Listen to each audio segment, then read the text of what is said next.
বুঝছো বন্ধু, একদিন রাত পোহাইলে দেখবা তুমি নাই, পৃথিবীবাসী জানবে তুমি মরে গেছো।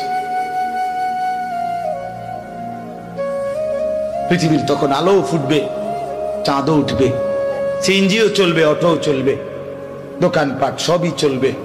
এই পৃথিবীর হই হুল্লুর হুলুস্থুল ব্যস্ততা, ধোকাবাজ এই দুনিয়া, কেউ থামবে না, শুধু তোমারে কবরে পাঠায়।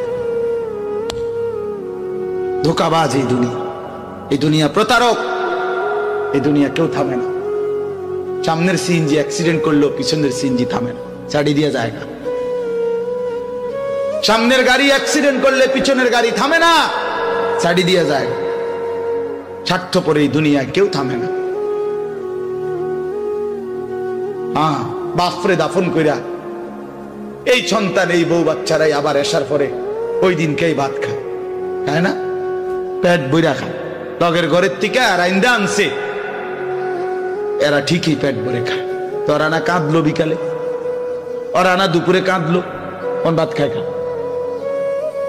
স্বার্থপর, কেউ থামে না দুনিয়া, আলো বাতাস সব চলে, তুমি বন্ধু থাকবে। আল্লাহকুমুত তাকাসুর হাত্তা যুরতুমুল মাকাবির। আল্লাহ বলছে, বান্দা আখিরাত ভুলে গেলা, দুনিয়ায় ডুবে গেলা, তবে মনে রেখো হাত্তা যুরতুমুল মাকাবির, এরই মাঝে কিন্তু একদিন কবরস্থানেই পৌঁছে যাবে। হ্যাঁ, কই পৌঁছে যাইবা? তোমরা কবরস্থান দেখো নাই ভাইয়া? কাল্লা সাউফা তা'লামুন। আল্লাহ বলে, কবরে আসলেই আমি বুঝাই দেব বান্দা আমার নাফরমানির শাস্তি কেমন। সুম্মা কাল্লা সাউফা তা'লামুন। আবার নাফরমান হাসরের ময়দানে আসলে আমি আবার বুঝাই দেব আমার অবাধ্যতার শাস্তিটা কি। একবার বুঝাবো কবরে। তাফসীরের মধ্যে আছে কাল্লা সাউফা তা'লামুনা ফিল কবরি সুম্মা কাল্লা সাউফা তা'লামুনা ফিল আখিরাহ। আল্লাহ বলে, একবার কবরে বুঝাইবো আমারে ত্যাগ করা, আমার নাফরমানি, আমারে সিজদা না করার শাস্তিটা কি, কবরেই টের পাইবা। ওয়ায়ুকাইয়াদু লাহু মালাকুন আমা ওয়া আসাম্মু আবকাম। নবী বলেন, নাফরমানের কবরে এমন একজন ফেরেশতা পাঠানো হবে, যেই ফেরেশতা অন্ধ, বোবা, বধির, চোখেও দেখে না, কানেও শোনে না, জবানেও কথা বলতে পারে না। ফায়ুদরাবু লাহু বিমিতরাকাতিন মিন হাদিদ গরবাতান বাইনা উদুনাইহি। আল্লাহর নবী বলেন, ওই ফেরেশতা ওই নাফরমান পাপীকে লোহার হাতুড়ি মুগুর দিয়ে দুই কান বরাবর এমন জোরে আঘাত মারবে, ফায়াসিহু সাইহাতান ইয়াসমাউহা মান ইয়ালিহি ইল্লা তাকালাইন। নবী বলে, নাফরমান এত জোরে চিৎকার করবে, মানুষ এবং জিন ব্যতীত আল্লাহর সব সৃষ্টি শুনবে।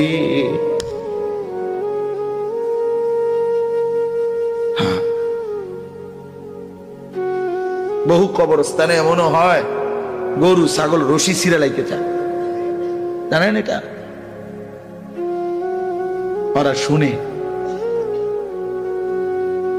ওরা শুনে কবরের আযাবের আওয়াজ, এজন্য রশি ছিঁড়া ফেলতে চায়। প্রিয় বন্ধু, কষ্ট পাইবা, এই অনিবার্য বাস্তবতা। কবর ইমানদার হিসাবে অস্বীকার করার কোনো জো নাই, পাশ কাটাইবার কোন সুযোগ। এই দল কিংবা এই দল, আমি কিংবা তুমি, কেহই অনিবার্য এই সত্য, চিরন্তন এই বাস্তবতা, নিদারুণ এই সত্য, কবর, আখিরাত, মৃত্যু, এটাকে পাশ কাটাবার সুযোগ নাই, নাই। অতএব আমি অনেক নওজোয়ান, তোমরা মাশাআল্লাহ এই ভালোবাসা কি দিয়া মূল্যায়ন করে, এই মহব্বত আল্লাহর জন্য। তাইলে যেহেতু তোমরা পছন্দ করে ভালোবেসে আল্লাহর জন্যই আসছো, আল্লাহর কথা শুনবার জন্যই আসছো। আমি অনুরোধ করি তোমরা আরেকটু আগাও। যেহেতু আল্লাহকেই ভালোবাসো, আল্লাহর কথাই শুনতে চাইছো, আল্লাহর জন্যই বসছো ভাইয়া, দাঁড়াইছো, তো আর একটু হিম্মত করে সেজদা দিয়া দাও। মালিকের সেজদা দাও, ঠকবা না। আল্লাহরে সেজদা দিয়ে কেউ ঠকে না, আল্লাহর গোলামি করে কেউ ঠকে না। প্রিয় ভাই, নষ্ট হইও না। প্রিয় সন্তান আমার, নষ্ট হইও না। প্রিয় যুবক আমার, নষ্ট হইও না। মুসলমানের কিশোর, তরুণ, নওজোয়ান, আগামীর ইসলামের পতাকা তুমি হাতে নিও। আগামীর কালেমার পতাকা তোমার হাতে। সারা পৃথিবীতে ইমানদারের বিজয় হবে, হচ্ছে। সারা পৃথিবীতে মজলুমের বিজয় হচ্ছে, জালেমের পতন হচ্ছে। কোথাও সারা পৃথিবীতেই জালেম থরথর করে কাঁপতেছে। হ্যাঁ, সারা পৃথিবীর বাস্তবতা, শুধু বাংলাদেশ আর সিরিয়া না। দুই জালেম তো চলে গেছে, বাকি জালেমরাও বেডিং পত্র গুছায় ফেলছে। 5ই আগস্টের জালেম ভাগছে, 8ই ডিসেম্বরে সিরিয়ার বাশার আল আসাদ নামে আরেক জালেম ভাগছে। বাকি জালেমরাও গাট্টি মুস্কা গুইলা লাইছে, ওরাও ভাগবে। ইসরায়েলের ওই বেঈমান কুত্তা নেতানিয়াহু অয় পালাইবে, অয় পালা। বার্মার বেঈমান ওরাও পালাবে, ইন্ডিয়ার বেঈমানও পালাবে। কোন সন্দেহ, বিজয় ইমানদারের হবে ইনশাআল্লাহ। ইনশাআল্লাহ, ইনশাআল্লাহ কালেমার বিজয় হবে।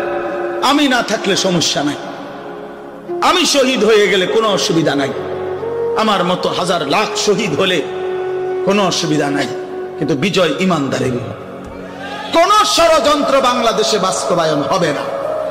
ইসকন লীগ দিয়েও ষড়যন্ত্র বাস্তবায়ন হবে না, সাদ লীগ দিয়েও ষড়যন্ত্র বাস্তবায়ন হবে না।